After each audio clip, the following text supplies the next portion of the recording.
हाँ बेटा, देखिए आप लोग, हमने फर्स्ट वीडियो रेस्पिरेशन पे यानी श्वसन और गैसीय विनिमय पे अपलोड कर रखा है। क्लास 11 एनसीईआरटी हिंदी मीडियम के बच्चों के लिए।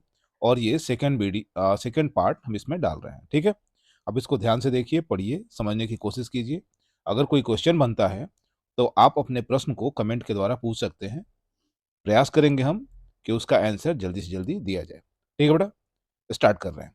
सेकंड हेडिंग है हम लोग का श्वासन की क्रियाविधि। ठीक है, श्वासन की क्रियाविधि याद रखो बेटा। श्वासन मतलब सांस लेने के बारे में बात हो रहा है।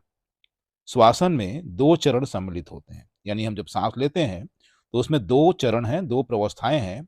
वो क्या क्या है? एक को हम लोग बोलते हैं अंतः श्वसन, जिसके दौरान वायुमंडलीय वायु को अंदर खींचा जाता है, यानी हम अपने लंग्स में, फेफड़े में बाहर की हवा को अंदर की ओर खींचते हैं। इसे हम लोग अंतः श्वसन कहते हैं। जबकि दूसरा है निःश्वसन। निःश्वसन जिसके द्वारा फुफ्फुसीय वायु को, फुफ्फुसीय वायु मतलब हमारे फेफड़े में जो मौजूद वायु है, उसको बाहर की ओर मुक्त किया जाता है। वायु को फेफड़ों में अंदर ले जाने के लिए फेफड़े एवं वायु मंडल के बीच एक दाब प्रवणता निर्मित की जाती है। याद रखो बेटा, हम लोग के फेफड़े में वायु तभी अंदर प्रवेश करेगा जब वायुमंडलीय दाब जो है हमारे फेफड़े का कम होगा। हमारे लंग्स का वायुमंडलीय दाब, ठीक है, जब कम होगा तो बाहर की हवा नाक द्वारा होते हुए, नाक के छिद्रों द्वारा होते हुए हम लोग के लंग्स में चली जाएगी। ठीक है, और इस क्रिया को हम लोग अंतः श्वसन कहेंगे। ठीक है, आगे है अंतः श्वसन तभी हो सकता है जब वायुमंडलीय दाब फेफड़ों के का वायु दाब कम हो। वायुमंडलीय दाब से फेफड़ों का वायु दाब कम हो, अर्थात फेफड़ों का दाब वायुमंडलीय दाब के सापेक्ष कम होता है। इस तरह निःश्वसन तब होता है जब आंतर फुफ्फुसीय दाब, यानी लंग्स के अंदर का जो वायुमंडलीय दाब है वो बाहरी वायुमंडलीय दाब से बाहर की तुलना में अधिक हो जाता है। ठीक है बेटा, अधिक होता है तब ये क्रिया होती है। याद रखो, डायफ्राम आप जानते हो कि हम लोग का जो वक्ष भाग है और जो उदर भाग है, उसके बीच में एक phrenic muscle, phrenic, PHERENIC, phrenic muscle या मांसपेशी की बनी हुई एक पर्दा होता है जिसे हम लोग डायफ्राम कहते हैं। अब यही हम लोग बात कर रहे हैं। डायफ्राम और एक विशिष्ट पेशी समूह, विशिष्ट पेशी समूह कौन है? जो पसलियों के बीच स्थित वाह एवं अंतरा परसुक, इंटरकोस्टल बोलते हैं, समूह, ठीक है, इस तरह की प्रवणताएं उत्पन्न करते हैं। कौन सा प्रवणता? वायुमंडल के दबाव को बनाने का काम करते हैं। अंतः श्वसन डायफ्राम के संकुचन से प्रारंभ होता है। अगर डायफ्राम उदर भाग की ओर संकुचित हो, अगर डायफ्राम पेट की ओर जाए, पेट वाले भाग की ओर दबे, तो होता क्या है, जो अग्र पश्च अक्ष पर में वक्ष गुहा का आयतन बढ़ा देता है। याद रखो बेटा, अग्र पश्च अक्ष, अग्र पश्च अक्ष यानी शरीर के अगले भाग तथा शरीर के पिछले भाग की ओर वक्ष गुहा बढ़ जाती है, जिसके वजह से वक्ष गुहा का आयतन बढ़ जाता है। इसके साथ ही साथ बाह्य परसुक पेशियों का संकुचन, बाह्य परसुक पेशियों का संकुचन पसलियों और उरोस्थि को ऊपर उठा देता है। पसली मतलब रीढ़ की, जो हम लोग के वक्ष गुहा में जो हड्डियां हैं जिसे हम लोग रिब्स बोलते हैं वो, और उरोस्थी मतलब होता है चेस्ट बोन, जो हम लोग के छाती पर आगे की ओर एक हड्डी होती है जिसे हम लोग स्टर्नम बोलते हैं। ठीक है, स्टर्नम बोलते हैं, उरोस्थी को ऊपर उठा देता है, जिसके फलस्वरूप पृष्ठ पृष्ठाधर अक्ष यानी डॉर्सो वेंट्रल एक्सिस में वक्ष गुहा का कक्ष का आयतन बढ़ जाता है। याद रखो बेटा, जब कक्ष का आयतन बढ़ेगा तो वक्ष गुहा के आयतन में किसी प्रकार से हुई वृद्धि, अगर वक्ष गुहा के आयतन में अगर किसी भी कारण वृद्धि हो रही है, यानी वक्ष गुहा का आयतन अगर किसी कारण से ज्यादा हो रहा है, तब होता क्या है, फुफ्फुस के आयतन में भी समान वृद्धि होती है। अगर वक्ष गुहा का आयतन बढ़ रहा है तो फेफड़े का भी आयतन बढ़ जाएगा। यह समान तरह की वृद्धि फुफ्फुसीय दाब को वायुमंडलीय दाब से कम कर देती है। यही वो कारण है जिसके कारण हमारे फेफड़े के अंदर का जो वायु दाब है वो वायुमंडलीय दाब से कम हो जाता है, जिसके फलस्वरूप बाहर की वायु बलपूर्वक फेफड़ों के अंदर आ जाती है। ठीक है, और जब यह अंदर आती है तो नाक और नाक के जो कक्ष है, नोजल चैम्बर, उससे फैरिंग्स और क्या बोलते हैं उसे, लैरिंग्स से होता हुआ, श्वसनिकाओं से होता हुआ वायु कुपिकाओं तक आ जाता है, अर्थात अंतः श्वसन की क्रिया होती है।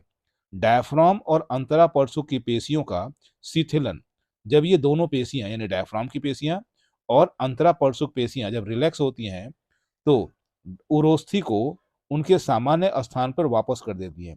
अब नॉर्मली जिस स्थान पर उरोस्थी था यानी चेस्ट बोन था, फिर अपने उसी जगह पे आ जाता है और उसका रिजल्ट क्या होता है कि वक्षीय गुहा का आयतन कम हो जाता है, घट जाता है, जिससे फुफ्फुसीय आयतन भी घट जाता है। वक्ष गुहा के आयतन घटने से जो लंग्स की जो आयतन है, फेफड़े का जो आयतन है, वो भी कम हो जाता है, लेकिन उसमें वायु तो उतनी ही बनी रहती है और फलस्वरूप जो वायु दाब है वो बढ़ जाता है, जिसके परिणाम स्वरूप फुफ्फुसीय वायु दाब जो होता है बढ़ जाता है बेटा, थोड़ा अधिक हो जाता है, जिसके जिससे फेफड़ों की हवा बाहर की ओर निकल आती है, फेफड़ों की हवा बाहर की ओर निकल आती है, अर्थात निःश्वसन हो जाता है। हम अपनी अतिरिक्त उदरी पेशियों की सहायता से अपनी अतिरिक्त उदरी पेशियों की सहायता से अंतः श्वसन और निःश्वसन की क्षमता को बढ़ा सकते हैं। अंतः श्वसन और निःश्वसन की क्षमता को बढ़ा सकते हैं। औसतन एक स्वस्थ मनुष्य प्रति मिनट 12 से 16 बार श्वसन करता है। एक स्वस्थ मनुष्य 12 से 16 बार श्वसन करता है। श्वसन गतिविधियों में सम्मिलित वायु के आयतन का आकलन स्पाइरोमीटर की सहायता से किया जा सकता है। याद रखो बेटा, हम एडल्ट जो हैं वो 12 से 16 बार सांस लेते हैं और इसको हम लोग एक मशीन से नाप सकते हैं, उसका नाम है स्पाइरोमीटर, जो क्वेश्चन पूछा जा सकता है। ठीक है, जो फुफ्फुसीय क्रियाकलापों के नैदानिक मूल्यांकन में सहायक होता है। याद रखो बेटा, कौन सी वैल्यू क्या है गैसों की, इसको नापने में मदद करता है। एक डायग्राम बगल में दिया हुआ है, आप इस डायग्राम को देख सकते हैं और समझने की कोशिश कर सकते हैं। यहाँ देखो, एक डायग्राम जो दिया हुआ है इसको पढ़ सकते हो, देख सकते हो। इस डायग्राम में वायु का फेफड़ों में प्रवेश लिखा हुआ है, इसमें पसली लिखा हुआ है, उरोस्थी लिखा हुआ है, इसका फैलना, पसली पिंजर लिख रखा है। अब डायफ्राम संकुचित कहाँ हो रहा है, डायफ्राम नीचे की ओर आ रहा है। जब डायफ्राम नीचे की ओर आएगा तो ये वक्ष गुहा का आयतन जो हो वो बढ़ जाएगा। अगर वक्ष गुहा का आयतन बढ़ेगा तो फेफड़ों से हवा अंदर आ जाएगी बेटा। ठीक है, बिल्कुल वैसे ही आप इसको अगले डायग्राम को भी देख लेंगे। देखो दूसरे डायग्राम में क्या हो रहा है, आ, वायु का फेफड़ों से बाहर निकलना। बाहर कब निकल रहा है, जब डायफ्राम ऊपर जा रहा है। डायफ्राम ऊपर जा रहा है तो जो इसका बढ़ा हुआ आयतन था वो घट के कम हो गया। कम हो गया तो प्रेशर ज्यादा हो जाएगा, फलस्वरूप हवा बाहर की ओर निकल जाएगी। ठीक है बेटा, आगे बढ़ रहे हैं हम लोग। अगली हम लोग की हेडिंग है श्वसन संबंधित आयतन और क्षमताएं। ये बहुत ही इंपॉर्टेंट है, बहुत ही इंपॉर्टेंट है, और इससे रिलेटेड क्वेश्चन आपके 11th के exam as well as NEET और दूसरे भी जो कॉम्पिटिशन्स हैं उसमें आते हैं। यहाँ लिखा हो बेटा, ज्वारीय आयतन। ज्वारीय आयतन को इंग्लिश में हम लोग टीडल वॉल्यूम या टाइडल वॉल्यूम भी बोलते हैं। सामान्य श्वसन क्रिया के समय प्रति श्वास जब जब आप सांस लेते हो तब अंतः श्वासित या निःश्वासित वायु का आयतन लगभग 500 मिलीलीटर होता है। नॉर्मली जब हम लोग सांस लेते हैं तो अपने फेफड़े में, अपने लंग्स में 500 मिलीलीटर वायु को अंदर लेके जाते हैं और उतनी ही वायु को हम लोग बाहर निकालते हैं।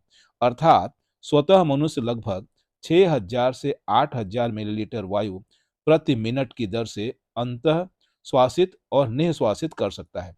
यानी 1 मिनट में हम लोग 6000 से 8000 मिलीलीटर तक वायु अपने श्वसन क्रिया में अंदर बाहर कर रहे होते हैं। आगे हम लोग पढ़ने जा रहे हैं। अंतः श्वसन सुरक्षित आयतन। याद रखो बेटा, अंतः श्वसन सुरक्षित आयतन, इसका मतलब हो गया इंस्पायरेशन की क्रिया में हम कितना आयतन भर सकते हैं अंदर की ओर। इंस्पायरेटरी रिजर्व वॉल्यूम, इसको हम लोग, आप लोग याद करिए, IRV। वायु आयतन की वह अतिरिक्त मात्रा जो एक व्यक्ति बलपूर्वक एकदम जितना ज्यादा सांस अपने फेफड़े में भर सके उसके बारे में बात कर रहा है, अंतः श्वसित कर सकता है। यह औसतन 2500 मिलीलीटर से 3000 मिलीलीटर तक हो सकता है। जबकि दूसरे की बात करें हम लोग, निःश्वसन सुरक्षित आयतन।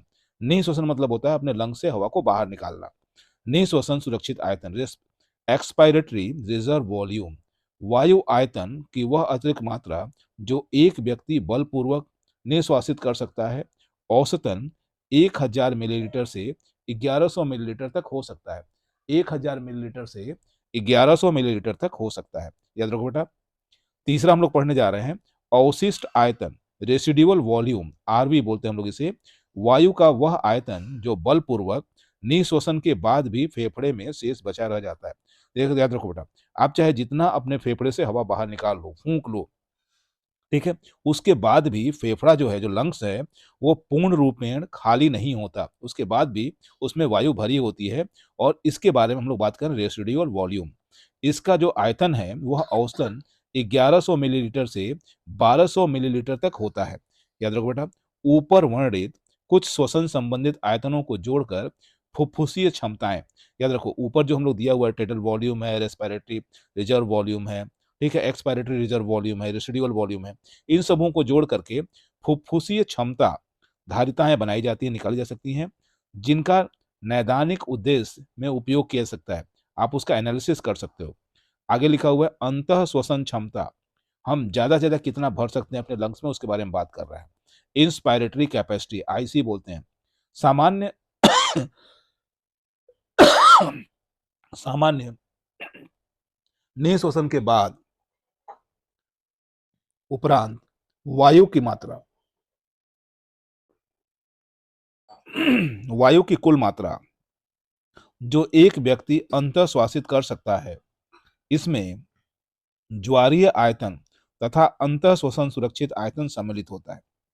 याद रखो बेटा, अंतः श्वसन क्षमता के बारे में बात कर रहा है, इसमें टिडल वॉल्यूम और आईआरबी को अगर हम जोड़ देंगे तो अंतः श्वसन क्षमता आ जाएगा। अगला है बेटा निःश्वसन क्षमता, अगला है निःश्वसन क्षमता। निःश्वसन क्षमता सामान्य अंतः श्वसन उपरांत, सामान्य रूप से आपने अंतः श्वसन किया है, जबरदस्ती नहीं किया, सामान्य की कुल मात्रा जिसे एक व्यक्ति निश्वासित कर सकता है, जिसमें ज्वारीय आयतन और निःश्वसन सुरक्षित आयतन सम्मिलित होते हैं। याद रखो बेटा। थर्ड है क्रियाशील अवशिष्ट क्षमता। क्रियाशील अवशिष्ट क्षमता सामान्य निःश्वसन उपरांत वायु की वह मात्रा, सामान्य निःश्वसन उपरांत वायु की वह मात्रा जो फेफड़ों में शेष रह जाती है, जो फेफड़ों में शेष रह जाती है, इसमें निःश्वसन सुरक्षित आयतन और अवशिष्ट आयतन सम्मिलित होते हैं। ठीक बेटा, इसे हम लोग ईआरबी और आरबी कहते हैं। ये मेडिकल में नेट में बार बार पूछा गया है, 21 में भी पूछा गया है और 22 में भी पूछा जा सकता है। आप इसको ध्यान से पढ़िए। तीसरा है जैव क्षमता, वाइटल कैपेसिटी। हम लोग के लंग्स की जैव क्षमता क्या होती है? याद रखो बेटा, बलपूर्वक निःश्वसन के बाद आप जबरदस्ती अपने लंग से हवा को बाहर निकाल रहे हैं, फेफड़े से हवा को बाहर निकाल रहे हैं। अधिकतम मात्रा जो जो एक व्यक्ति अंतः श्वसित कर सकता है, जिसमें आईआरबी, टीबी और आईआरबी सम्मिलित होता है, ईआरबी, टीबी और आईआरबी सम्मिलित रहता है, अथवा वायु की वह अधिकतम मात्रा जो एक व्यक्ति बलपूर्वक अंतः श्वसन के बाद निःश्वासित कर सकता है। अंतः श्वसन मतलब फेफड़े में खींचने के बाद उसे बाहर निकाल सकता है, इसी को हम लोग जैव क्षमता कहते हैं बेटा। और अंतिम जो है क्षमता, वो फेफड़े की कुल क्षमता है। हमारे लंग्स की कुल क्षमता क्या होती है, टोटल क्षमता क्या होती है, उसके बारे में हम लोग बात करने जा रहे हैं। टोटल लंग्स कैपेसिटी बलपूर्वक निःश्वसन के पश्चात फेफड़े में समायोजित उपस्थित वायु की कुल मात्रा।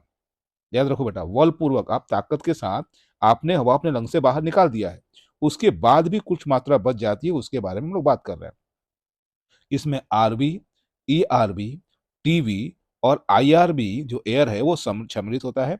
इसको अगर आप मिला दोगे, इसे हम लोग जैव क्षमता कहते हैं। जैव क्षमता प्लस अवशिष्ट क्षमता, यानी जैव क्षमता और अवशिष्ट क्षमता को जोड़ दोगे तो फेफड़ों की कुल क्षमता आ जाएगी बेटा। यहाँ पे मैं अपने इस वीडियो को समाप्त कर रहा हूँ और नेक्स्ट पार्ट जल्द ही अपलोड मैं कर दूंगा। ठीक है बेटा, नेक्स्ट पार्ट जल्दी ही अपलोड हो जाएगा, आप इसका वेट कीजिए।